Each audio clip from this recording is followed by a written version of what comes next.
Welcome to episode 25 of Storytelling.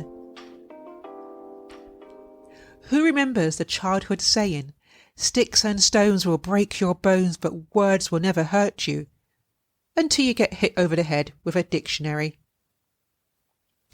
However, words have the strength and power to help, harm, or humiliate others.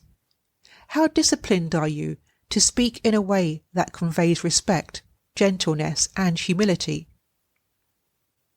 Words can build up or tear down.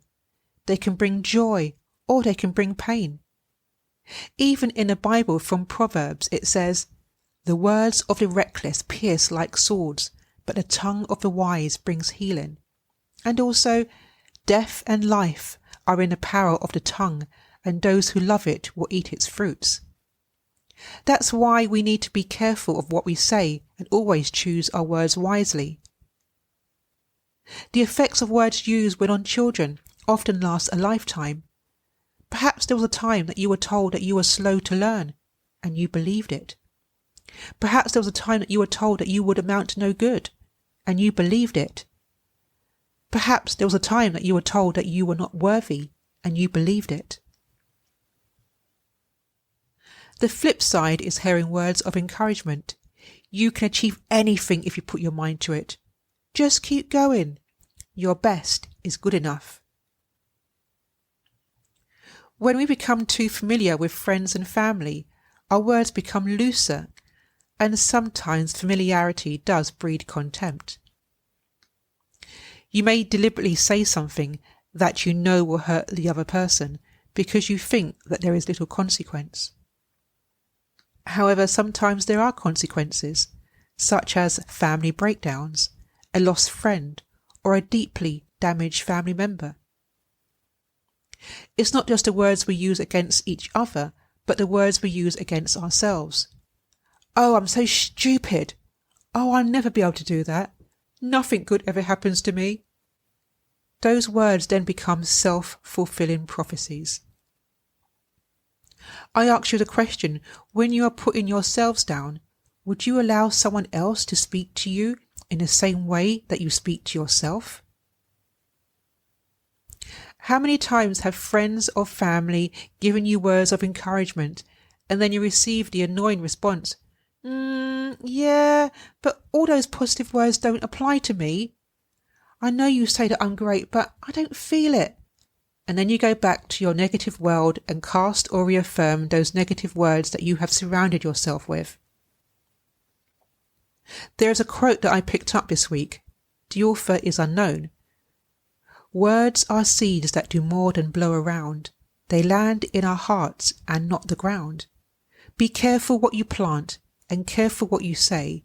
You might have to eat what you planted one day." Now, this week in the UK, we saw the suspension of the former leader of the Labour Party, Jeremy Corbyn, after the release of a recent report on anti-Semitism within the Labour Party. The report by the Equality and Human Rights Commission stated that Labour broke the law by failing to stamp out anti-Jewish racism in its ranks when Mr Corbyn was leader. He wasn't suspended on the results of the report, but because of his choice of words used in expressing himself afterwards. This was in spite of the fact that the report was shared with him in advance of it going public. You see, when words are used wisely, they define a person's attitude. It is the process of expressing the ideas, insights, and emotions. There are many who understand the importance of its expression, but others don't realise its significance. The power of words is beyond expression. It defines what the person wants to express. It can change the course of the life, and the vocabulary used must express your feeling wisely without hurting the opposite person. Lack of words are equally divisive, such as a genuine apology. Why is the word sorry so hard for people to say? Put simply, we don't like to be wrong. Apologising to some means defeat. However, it's important not to let your ego get in the way of what is right and deserved, and to know that, at the end of the day, it takes a strong person to apologise.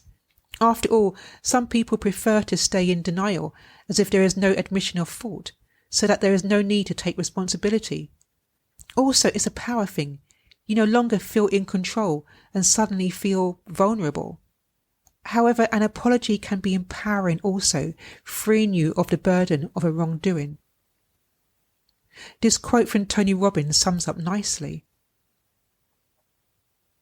Throughout human history, our greatest leaders and thinkers have used the power of words to transform our emotions, to enlist us in their causes, and to shape the course of destiny. Words not only create emotions, they create actions, and from our actions flow the results of our lives. You really don't need a dictionary to hit you over the head to know the strength and power of words. Words, when used in a negative way, are powerful and yet divisive weapons. However, words used positively can be the most beautiful thing imaginable. This includes the power of the pause, knowing when to be diplomatic and knowing when to be silent. I would encourage you all to think before you speak, either to yourself or to others. Feel free to leave any encouraging words about this podcast by leaving a review, which will support debbiewilliamspodcast.com to grow even further. Thank you.